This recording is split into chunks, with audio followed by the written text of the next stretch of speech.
So hopefully you don't hear the Dallas Stars and Colorado Avalanche game behind me. It's about like 20 minutes before it starts. I'm going to try and get this done before that starts. College work, it's a lot to get used to. But we are rocking and rolling. Philadelphia, New York. This was actually the first time I found myself enjoying an Islanders game. Maybe because they were losing most of the game, so they didn't get to play their trap. But Philadelphia is doing that thing where they have a fast start, but then they'll die off later, and that's exactly what they did. But they did some line changing. They had they had Pitlick playing in the top line with Hayes and Voracek. They had Konechny on the third line. Hart's back in net. So is Varlamov for the Islanders because not off a back-to-back. Pollock has a bad turnover early. Pitlick has a shot, but Varlamov gets the save. Lee gets a 2-on-1, but he goes high. Myers had a great chance on a Giroux feed, but doesn't go. The Islanders were blocking a lot of shots. They blocked a total of 28 shots today. They were starting it early. They didn't really let a lot get to Varlamov. Some good stuff. Hayes was denied 3 times. Hayes was really, really good. He's been good this whole series. His skating is just excellent. His penalty kill's really great. He's really good setting up plays. I really do like Kevin Hayes. The contract's kind of much, but, Pitlick is doing well in his increased role. Now he's on the top line. Konechny took a holding penalty, but typical Islanders, nothing going on that power play. Nelson also took an interference partially through that power play, so they had 4-on-4. Giroux is stopped. Couturier gets the rebound and hits the post. Yikes. Hart absolutely robbed Pajot. Pajot has it right down, streaking down the middle. I think it was on a 3-on-2. And he goes for the backhand to reach around Hart, and Hart just says no with the right toe. Didn't even get the pad, I don't think. Just right toe save. Ridiculous save. Carter Hart playing way above his age. Grant then took a late tripping penalty, which would cost him in the second as Bailey gets a power play goal at 1:20. This is by Eberle and Barzal. He just jammed it in. A challenge for GTI, which I don't think so, but it probably could have went either way, but I still think it's the right call. So the Flyers get a delay of game. That's served by Abe Cabell. Hart stop, Pajot again. Eberle has like a pseudo breakaway where he kind of just like ends up one-on-one with Hart at the end, but he's stopped. They're trading shots. The Flyers are dominating the offensive zone for a little bit, then the Islanders go in the offensive zone for a little bit. Then the Flyers go back, and then the Islanders go back. Then the Flyers go back, and Giroux scores. Finally, Claude Giroux scores. This is by Myers and Couturier. Couturier sets it up to Myers. Myers shoots. Giroux tips. Perfect. He really needed that.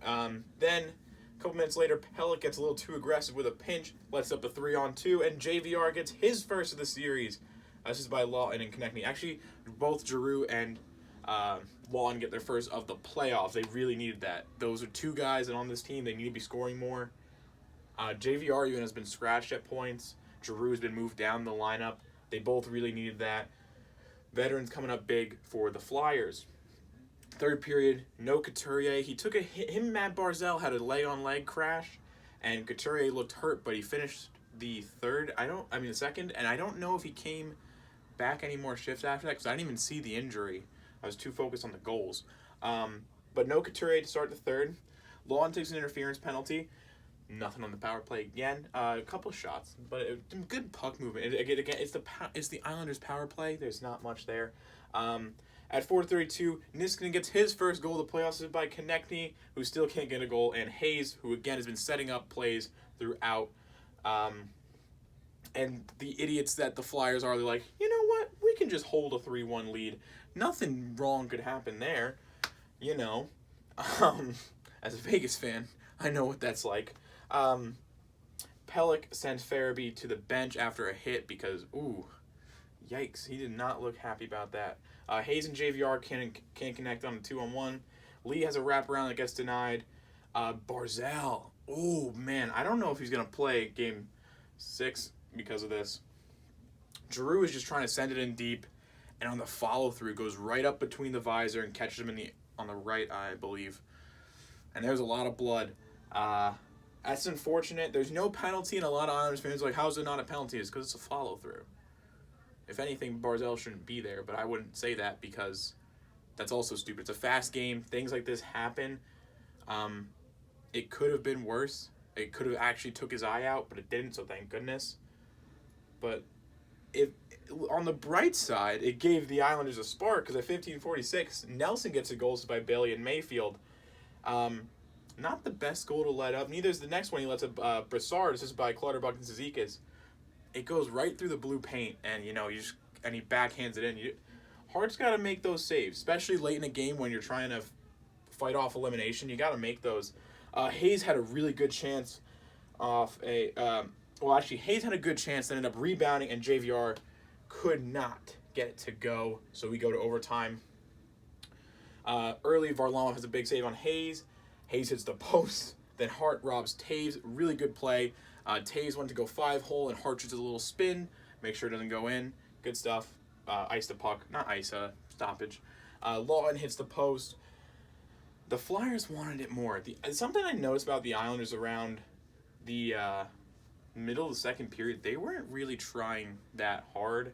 But we'll talk more about that in a minute. Nelson's all alone and can't finish. I boxed it for a reason. We'll get to it. Martin takes a tripping penalty, and the Flyers call a timeout just to get their scheme, what they want to do. Nothing happens on the power play. Green was actually really, really good on that power play. He blocked a shot. He got in the passing lane, and then he also took a pass as if he was a shortstop, just gloved it, and then took it up ice for a little bit just to kill off that penalty. But it doesn't matter, because at 12:20, after Giroux wins a really good puck battle, Lawton gets the goals by Provorov and Giroux as well. And the Flyers take it. Islanders still lead the series 3-2. This is the second time the Islanders have come back only to lose in overtime. They happened in Game 2. The Islanders have not won an elimination game the first time round yet. They couldn't do it with the Panthers. They couldn't do it with the Capitals. They haven't done it here. They cannot finish. They just can't do it. It's a little... I don't know if it's anything to be concerned about yet. I would be concerned when I'm playing Tampa. Even Philly. Philly had fire after this game. They look pretty hot. Also, Lindblom might be back. And I hope he does play. If Oscar Lindblom plays, the amount of momentum the Flyers will be playing off of might be enough to tip the series, but we'll see. Shots on goal is 32 across the board. Face-off percentage was 54.8 to 45.2 in favor of Philly. The Flyers went 0 for 2 on the power play for 0%, while the Islanders went 1 for 4 for 25%. Hits were 56 to 53 in favor of the Islanders.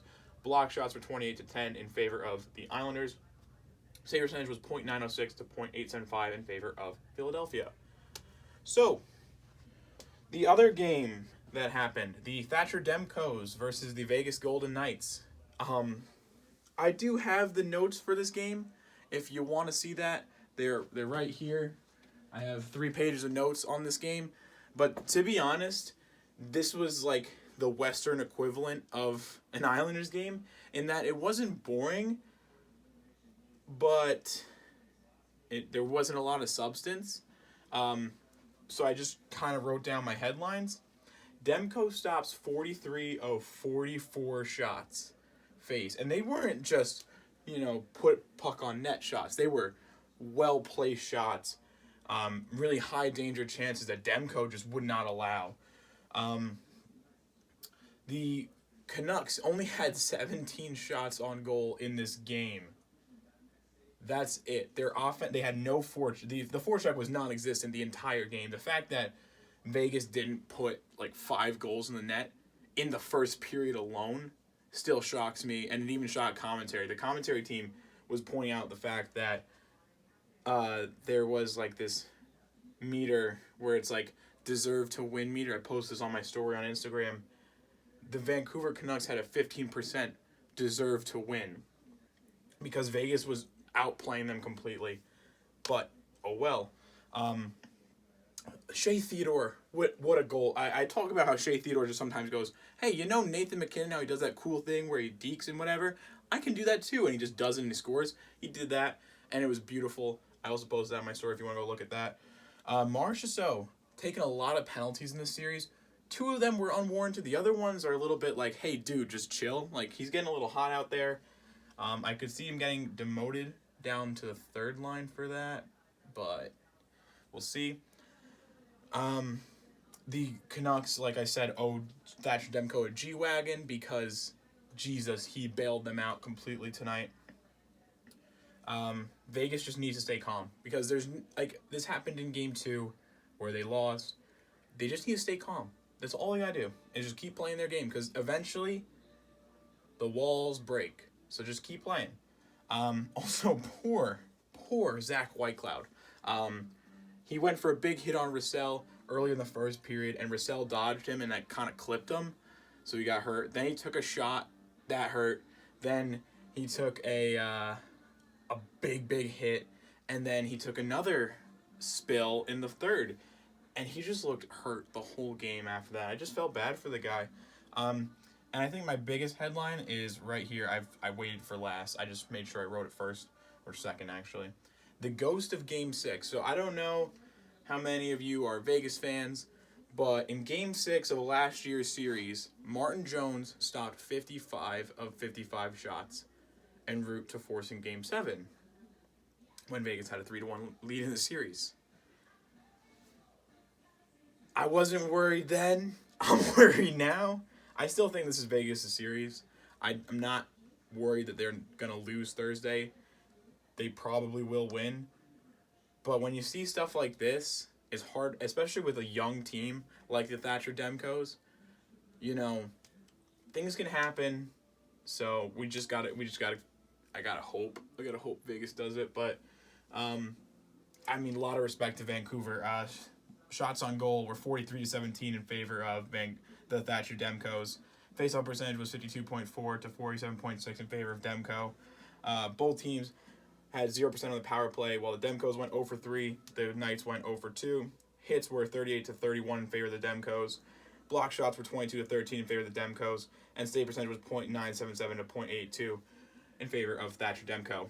Yes, I'm calling them Thatcher Demko if you haven't realized, because the Canucks didn't show up today. But they still won, so Vegas with a 3-2 series lead. We'll see how it plays out. Both the teams facing elimination fought it off. So did Colorado. So the only team who got eliminated was the Bruins. Sucks, but well, for them, I mean, I'm okay with it. So we'll see how it plays out. The Stars Dallas game is, I think, literally about to start, if I can hear correctly. So if you like this video, like, comment, share, subscribe. You can find me also on the Armchair Analyst podcast on SoundCloud. You can find me on Instagram at Garrison5505. I'll link that in the description, or just put the name in the description because I don't know how to link from my phone. And that's all I got for you. Go watch more hockey.